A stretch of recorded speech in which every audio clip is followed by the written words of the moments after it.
Hi everyone! It's a pleasure for me to welcome a generous player. He came sometime on my stream, giving me card when I was making a giveaway. Welcome, Sadolution. How are you? Hello, I'm doing well, thanks. Hope you're doing as well. I know you must feel a bit sad, Olution, but congratulations for your top 9 at the X Invitational. Yeah, thanks. I expected a little bit more than 9, but yeah, was still Yeah, good to be there. Enjoyed it a lot. sometimes it happens, but it Yeah. was nice to be a part of this big event. I got some questions from the French community. They were very happy to ask questions to player. Let's start with the X Invitational. What was the atmosphere of the tournament? Did you enjoy your journey? Yeah, it was actually like super awesome. Like, first of all, they paid everything. Like, I didn't have to bother with a whole lot. I think the only thing I had to pay was my passport and the visa, and it was like, I think the passport is like $60 and the visa is like $14. So it's like compared to usual trip to America, it's Yeah, like nothing. it's So cheap yeah, for they it's cheap for a travel to the right US. like yeah, and like I got guaranteed 1 grand anyway. So yeah, that was like really nice. Like they booked a non-stop flight. Like when I got to the airport in America, they had like exclusive drivers for each player. Oh, Like and the hotel was like super nice. And yeah, actually what they also did, what they didn't plan to do, was paying my train travel because I wanted to travel with Vesrail, which was really nice. Like, yeah, they were like really nice. And the atmosphere at the tournament was like, I don't know, it was, I guess it changed over like, I was there 6 days, obviously, from Wednesday to Monday. mhm. And, like, arriving there at first was like super hype. Like, yeah, like you got the driver and like super awesome hotel and meeting all the people at first. Then, um, then I start feeling the stress a little bit. Like it's not like insane stress, Yeah, but like just the pressure. I expected to have more time. I would assume, but obviously, like it makes sense if they let you have 6 days there, and they already pay for everything. That you can't expect to have like a lot of free time because like it's still money for them, right? Yeah, So yeah, so yeah, I couldn't. Like I tried, for example, to draft set 4 a couple times and just couldn't get to it because I didn't really got the time to do it because obviously I wanted like had dinner with people as well and stuff like that. But yeah, when the tournament hits, the atmosphere was like awesome. I don't know, it was like super like excited at first, and then was also relatively unsure. Like I was super shaky before the first game until I was actually playing the first game. yeah. And then Once you yeah. started, you focus. Yeah, right. Like you focus really hard and basically forget about it anyway. Yeah. There's only one thing that I recognized basically all the time was the fact that you couldn't turn around because behind you was the big screen where they feature like the highlighted game, Oh yeah, and you never knew if you were on there or not. So you were like, oh man, I can't turn too much to the left side or right side, or they might like give you a game loss or something. yeah. Like, I mean, it wasn't as bad as I thought it was, but like it was still on my head. Like it's probably not gonna be next time if I'm gonna be there next time. But yeah, but overall, like it was super awesome tournament. I really enjoyed it. Excellent. I got a question from Camaremo. Did you know all the players? Some of them were friends or rival. As you mentioned, you were 3 Germans, so maybe Vazred and you are already friends. Yeah, Vesrael obviously is on the same team, Dragonborn, just like the Team Jedi. So yeah, I knew him even before he joined Dragonborn from Havoc because he was a friend of Havoc. we're definitely friends. Like, there's no rivalry going on. Like, yes, we're opponents, but like, I wouldn't call it like rivalry at all. A friend rival. You could see it though, but like, yeah, again, not really, because in the end we're still friends, and like, I'm happy for him that he, for example, made top 4. Like, it's not like, oh my god, this comeback beat me in the last round of the first day, because like, I played the last round of the Swiss against him, and after that the tiebreak against City and Jedi, so I actually played both. But yeah, like, it's not like, oh, this scumbag beat me, like, I hate him so much. No, that's not like that. It's just like, again, I'm happy that that he made it to the top 4, and someone had to lose, obviously, and we made kind of bad meta call for that. So it's basically on me that happened anyway. So yeah. Okay. And Bayou City, like, I knew him a little, like, I saw him like, I think once or twice or something, but I never really recognized him much, so I actually didn't know much about him before the tournament anyway, other than what JJ and the others told me, basically. Okay. Okay, I got another question from Cheden. Why did you choose your deck? What was your thought? So, why I chose the Wild Diamond deck? So, about the Wild Diamond deck, the reason why I chose this is because the matchups overall are fairly even. It is very resistant. It can beat control decks. The only really hard control deck is the Wintermoon deck, and we expected like 2 or 3 Wintermoon decks at max. And since we knew that, first of all, Vastrail is going to be a Ruby deck, and we expected like 1 or 2 more Ruby decks, and at least 1 Blood and 1 Blood Diamond deck, I chose the Wild Diamond because Wild Diamond deck has like insanely good matchup against Mono Blood. It's good enough against Blood Diamond, and it is really good against the Mono Ruby decks. So the fact that the Ruby decks were missing in the tournament was a huge deal, which was why JJ and I got probably into the tiebreaker, because the Ruby decks missing also caused the Wintermoon decks to perform a lot better. So we had like guaranteed hard matchups in the top 4. So we still had a good shot. Like, obviously JJ made it closely, but again, like, reading the meta, like, again, missing Ruby decks were the most impactful part of the tournament for us not doing well.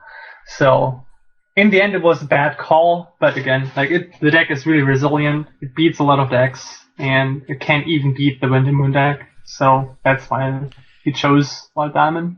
Yeah, and it's hard to guess which deck will be at the tournament. Like we saw for the team of Infamous Neo, they thought something, and it's gone terribly wrong for Infamous Neo. His deck was not famous. Yeah, but for him as well, like, his deck excels a little bit more than compared to the normal Wintermoon deck against the Mono Blood and Ruby. And Ruby missing is also a big part why he performed so bad. Yeah, that's what it's hard. But as we saw, Sirius made a good job at guessing, and it's a big part of the tournament, trying to guess which deck will be played. Yeah, and it was really not easy because you can't compare it to a normal tournament. It's just like a lot smaller, like 12 people compared to like 100 or more. Like, all the people in the tournament have all the cards, like they can build any card, like any deck, like, which is not the fact in standard tournaments where like hundreds of people are there, because people playing, like, they're new to the game, play like crappy decks, so they play decks that are really cheap because they can't afford all cards and stuff like that. So it's a lot different. Okay, another question from Deus and Frizet. What do you think of the shape of the tournament? Day 1 standings didn't count for the day 2. it was maybe a bit unfair for certain player. What do you think of the shape of the tournament? Yeah. No, I actually didn't think a whole lot about that, and I'm still still fairly new to competitive card games. So, I can't tell too much about it, but it feels right because the format changes, into another Swiss format. So, it makes sense that on day 2 the stats reset because it's Swiss again, and then they change the format to draft. And then keeping the standings from the draft into the top 4 makes sense in that kind of regard that it was single elimination and was constructed again. So it is hard to tell if they should include both days, like both Swiss standings or not. But there would go a lot of math into it, I would assume. So I don't know how that would work out time-wise, because when the draft is done, they have to calculate all these this point for in a couple of seconds, like minutes, basically, because they want to continue with the top 4 right away and not make like half an hour break or something, you know. Yeah, I asked you this question because Value City and Sorius told me in day 1, after they get 2 wins, for them it was like day 1 was over. They could have lose or having fun in the game, not taking it too seriously. Yeah, makes sense. Yeah. No, that is true. Like, if the standings don't count on day 1 and you know you're in day 2 already, then you can do whatever you want, basically. That makes sense. Yeah, but it was a great tournament. Just saying, there is a bit place to improve for the next one. Oh yeah, there is, I think, like, there's a lot of stuff they can do better. Like, I think there always is. Like, making a perfect tournament is probably straight up not possible, I would say, because some people are going to disagree all the time.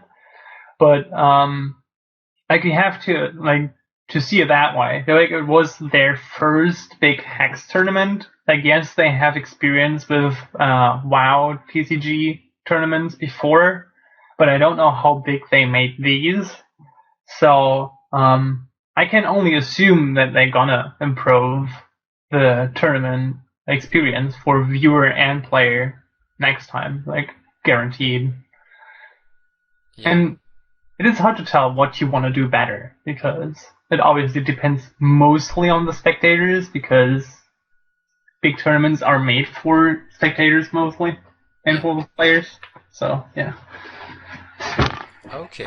Another question. How do you focus in and between games? Do you have any rituals? No, I don't have any rituals. I naturally focus like a lot on a specific task when I do things. Like, I do that for years, and there's like nothing special to it for me. Like, for example, if I play a Hex game, like actually super competitive at the invitation, for example, and someone would like talk to me, like not too loud, like not screaming at me, just talk to me, I would probably have a hard time realizing that someone tries to talk to me, something like that. Like, it's that bad. Yeah, I focus way too hard, but I have no rituals. No. Okay. I just try as hard as I can. You just have a great experience of playing competitively. Depends how you see it. I've always had a competitive nature when I was going to games, like even in other games. I was never actually competitive in a game. Let's say it's natural for you. It is probably natural, because I always try to improve myself, like recognize mistakes and not doing them again, getting good stats for myself, basically. Like, it was always like that. Like, even in single player, like, RPGs, for example. It sounds really bad, but even there, I tried to be as efficient and as good as possible, kinda. And my experience goes back, basically, not much in terms of tournaments. I tried with StarCraft a little bit, that's it, but never did any big tournaments or something. The only big tournament I was at Magic the Gathering, the Grand Prix, basically. Yeah. It was the only big tournament I had. And after that, like, never. It was, like, just for fun trying. It was not even really competitive. Because, like, I was playing Magic just casually. So, yeah. Competitive card games just since Hex. I mean, that's, like, for 1 year now. A little bit more than a year. Okay. Another question. What do you think of your team or the people that helps you for preparing the tournament? Were they helpful? You're in the Dragonborn guild, so it was a bit easier for you? Yeah, look, so the thing is, like, I don't think I would have been at the Invitational if it wouldn't have been for my team. And I'm gonna call out very specifically JJ, because I have tested and played so much with him, and I like, it helped me understanding how the game works, basically. Because again, like, I have never had competitive card game experience. I played like Magic casually, and that's it. And yeah, just like doing things with him all the time, like, helped me picking up all the important things, like, and obviously testing with them together the decks we tried, like, we made for the Invitational and even for qualifying, obviously, helped a lot. Like, I don't think I would be there without them. Just gonna say it. It's not just JJ, but, like, he's probably a big part in, like, for myself, let's say it that way. Okay, excellent. And another question. What was your favorite moment in the 2 days of the tournament? My favorite moment in the 2 days of the tournament. Maybe a good move, like Master Machu get a Spider 21-21, something like that. So, well, when I was at the tournament, I actually didn't get to see a whole lot of games, like, at least not on day one, obviously. So I was able to see day two, but day one I was obviously playing myself. And so I kind of have two favorite parts, kind of, because one is more game related and the other one is more like the atmosphere. Yeah, right, emotionally related. So one moment was the very first time, like, I sat down on the seat and started, like, the very first game of the tournament. Again, because, like, I was, like, super excited, really nervous. I was like, oh my god, am I gonna do well? Stuff like that. Like, that feeling was, like, it's hard to describe this moment, because, again, it's, like, so huge. You never get to do this, usually. And, yeah, like, just this moment was, like, super awesome. And game-wise, my favorite moment was against JJ as well, when I was playing against JJ on day one, that he mulled down to 5, I think it was game 1. I'm not 100% sure. And he had a 1 shard. Like, 1 shard, and he just played everything off the puck he played on turn 2 with the Howling Brave. And I was like, what the fuck? Like, I had, like, super quick curve, like, it had multiple 5-drops on the board, but just him having the puck on the board I couldn't deal with, like, made him win the game straight up. And I was like, alright, you got this. Like, I don't want to say he's, like, super, super lucky or something, but that is kinda lucky. But, yeah. But it was, like, awesome to see. Just that he actually moved down to 5 with 1 shard and still managed to win that match. It was insane. Yeah. Now I got more general question from our viewers. A question from Overspace. What was your first TCG and your favorite beside X? My first and my favorite besides Hex. So my very first card game.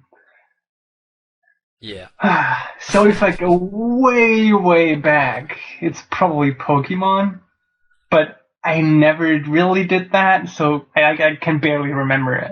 It's like that long ago. I think my very first TCG I would call myself playing, actually the TCG is probably Yu-Gi-Oh! And I fairly quick transitioned into Magic after that, probably like half a year after, probably not even, something along those lines. And yeah, then from there on playing Magic for multiple years, but again just casually, like kitchen table Magic basically, like with friends and stuff. Except for that one Grand Prix I played. And yeah, I think that aside from Hex, my favorite card game is probably Magic. Because I really enjoy the depth of the game, like having a lot of options, like have to think about different angles and just, yeah. A deep game. Right. Exactly. Like, I really enjoy this kind of card games, and there are not very many like that out there. Here, I was looking for so long. I tried like multiple, like Soulforge, and like, I don't know how many card games I tried. So yeah, I think like besides Hex, definitely Magic is my favorite. Okay. A question from Sartrixa. Can you tell us more about your in-game nickname? If you want. If you want. Yes, I can. Like, there's a reason why my name is Sadolution. Like, it's not just like randomly generated or something. So, it started back then when I was like 12, 13, around that time, when I was playing StarCraft Brood War. There was a player like QXE and like multiple like him that had like a really cool short name. And I wanted a cool short name as well. And I was like, like my English super bad, obviously, like with 12, like really bad. I barely knew a couple words, let's say that way. And I was like, how could I name myself? And like I really liked Seek and Destroy because like it was so cool, right? Yeah. So, me being as a kid, like yeah. So I actually took the beginning letters of it and call it SAD, Yeah. Seek and Destroy. And I used that name for actually a couple of years. It stayed SAD for like a really long time. And at some point, like platforms, games, games like Hex, for example, or like, pick any game basically. They usually, when you try to register with the name SAD or SAD, they either tell you it's taken already or the name is too short. No. And that's like the worst. And I was like, fuck, I can never use my name. And back in the day, I was in a German guild, and we had a couple people that couldn't talk English at all. And I can't exactly remember the moment, but he was like going after some game. Was it StarCraft, I think, too? Like, he was like, oh, that was Sadolution or something like that. And I remembered that. And I turned my name then after he made this completely awkward word up to Sadolution. Because, like, yeah. So that's basically why I call myself Sadolution. And the good side is, like, it's never taken at all because it's such a weird nickname. Nice. So, yeah. Okay, a question from Freezet. What is your favorite card and your favorite deck? Your friends Vazrael told us, beside the obvious Azure Fate Sorceress, he love Pack Raptor, and Value City love the Mancubus. So my favorite card, huh? So, I had a favorite card for a long time, like for over half a year, like half or like even 3/4 of a year, because like obviously I'm playing Hex since then. Yeah. That was actually the Guardian Angel AA, but that was my favorite card because of the artwork, not because of the card mechanic. Okay. And I never really had a card that says like, alright, I love this. Because I think it's still missing, kind of. Like the closest card that comes to a favorite card is the Midnight Shepherd. Yeah. Because I really like graveyard interaction. I really love that. So I even made a deck, like, I think a couple months ago, like the 5-color one, set 3, close before set 3, I think, where the Midnight Shepherd was trying to combo out and stuff. But, for example, what I like to see is like a mono-colored card, or maybe dual-colored card, that, brings card back from your graveyard to your hand instead of like the Midnight Shepherd into the game. Like that. So I really don't have a favorite card right now. Maybe for the set 4 with the interaction with the crypt, you will get a favorite. I saw some stuff from set 5 as well. Obviously, I can't tell. Yeah. Like, I'm not allowed to. Yeah, but I can say I'm really hyped for set 5. That's what I'm gonna say. And but, I don't remember if it was Value City, but it told us set 5 was even more incredible than set 4. Did you agree? I would agree. Okay, nice. And one thing, like if I have to say a deck that's my favorite, then it's probably my Midnight Shepherd deck that I built again like a couple months ago. Okay. It's not very competitive, but like I really enjoy playing it because again, I really like the interaction from the Midnight Shepherd. So yeah. Yeah, and the question was your favorite, not the most competitive. Yeah, Midnight Shepherd. There you go. Okay. I got a question from Lots Orkane. Do you think the sets and the game generally are well balanced? The sets, if they are well balanced, they feel like, yes, I would say, especially set 3 now. Like, if you look at how many decks are currently playable, from Mono Ruby Tuster, Mono Ruby Phoenix, Ruby Sapphire Phoenix, Wild Diamond Ramp, Ruby Wild Ramp, Sapphire Wild Winter Moon, Blood Control, Blood Diamond Control. Like, even in Blood Diamond, there are different variations. Like, so many decks are player right now. Like, even some janky decks, like Metronomy, I think, had, like, some Sapphire Wild deck that was with Mightinger Lindra, and, like, almost only troops and Mastery of Time, and, like, even that works. Like, yeah, I don't know. Like, I think right now, they're doing a great job of balancing the sets. Like the only misstep they made was obviously Titania's, but they went ahead and banned it, which was a great call. And I mean, considering that one card was busted in the whole set, I think that's fair. I mean, I think that's fine. Again, looking at all the decks that are playable, I think they do a great job. Yeah. Okay, and the final question, do you have any advice for the new player who start the game? Any advice for a new player to start the game? So, this isn't easy because, like, probably a lot of other people is going to tell you that as well.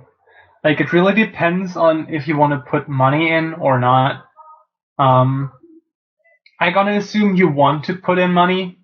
Then, if you do that, then try to get friends into the game as well, maybe, so you can practice with them, like play constructed games against them, so you don't have to go into tournaments for that, so you can save up some money there.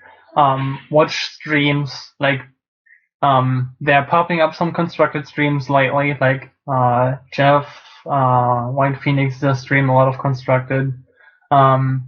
Like if you want to play learn constructed there, if you want to play draft, there are already a lot of draft based streamers out there, like Neo, Diantropia, Alucard, like Sithos, like all of them. Like you just have to look at there. Like any stream works for you depending what you look for. And after that, this is basically just like, yeah, if you want to get competitive, then look at your mistakes. Like try to realize why you lose your games and don't focus so much on, oh my god, my opponent got so lucky, because that isn't gonna help. Like, yes, luck is involved into this game, but you can reduce the luck by your skill by a large margin. Like I think the luck factor is by far not as big as many people think, and just being aware of that fact that you can, just by changing, for example, like if you're playing constructed, if you change like one single card, like that can change so much in terms of being flooded or screwed or drawing the right or wrong cards. So yeah, just being aware what kind of mistakes you do in deck building and playing is probably the most important part. So yeah, I think that's the best advice I can give.